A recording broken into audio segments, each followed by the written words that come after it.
New video shows former President Trump leaving Trump Tower earlier today.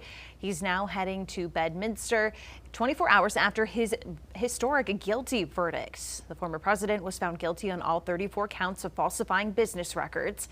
His sentencing is set for July 11th. His lawyers, of course, say they do plan to appeal the verdict as soon as they can.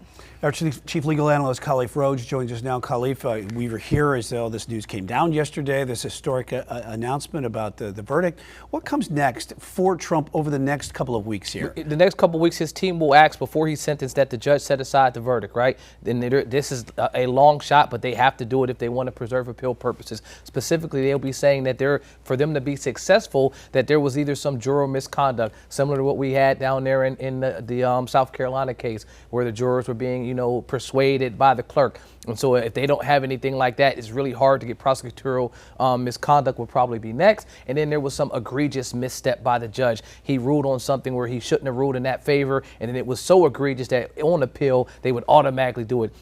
Save for any of those three things from happening, the judge is not going to set aside the verdict, and then he'll be sentenced.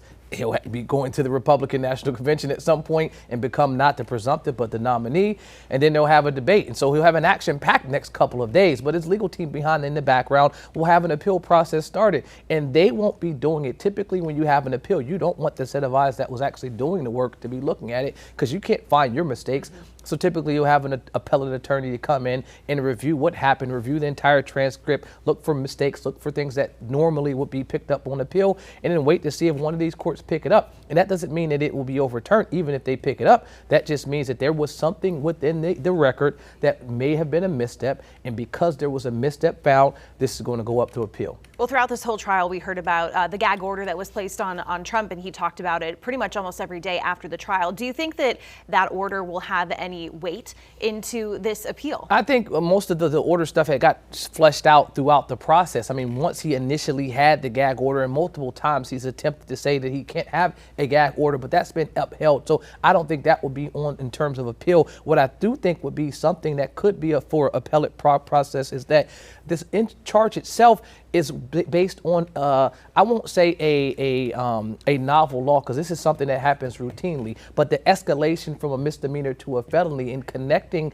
the transactions that he was running for a federal office, that's probably the only place that I can see that's up for appellate process, because what you had to say is that he had intent to not just defraud the state of North Carolina, I was going to say, but New York, but also the federal government. And that intent, the jurors found that he did that, but that is something that I think there may be an appeal there, but that's about it. Other than that, I think this case in terms of misconduct was run well. This is what you want. You want a judge to do that. And if he's doing anything, he has to look at his defense team. I mentioned this the other day. This is the Super Bowl. You have both top two folks, they're in their profession, but I just think his legal team got outmaneuvered. They got out-lawyered. His lawyer, Todd Blanche, is someone that is normally in federal court. This is state court. It operates different. It maneuvers different. And the prosecutors there, this is where they're at every day. They had home court advantage, if we're going to take a sports analogy, and they showed it. They were comfortable in that setting.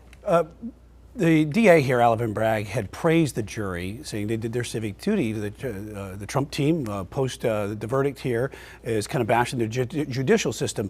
Will we learn the identities of these jurors? I mean, it's up to the individual jurors to do that. I mean, if we can look at the E. Jean Carroll case, that was a long time ago. We still don't know who those individuals were. But then you have folks from other cases that tend to come out and decide, you know what, I want to show my face either for some type of monetary gain or just because I'm tired of hiding and I want to talk about it. But it's up to the individual jurors. The judge did an excellent job protecting the security of the individual jurors, giving them assigned numbers, not using their names, not allowing their names, even the proposed jurors' names, to get outside of that room. And so he did everything he could do to protect their identity. Now, if they want to come out, it's going to be on them. And I don't think right now, just the way this country is solely divided, if I'm a juror, I'm not, raising my hand quickly to say I want to talk about what happened in that room, because this is a polarizing thing. It is, the best analogy is OJ case.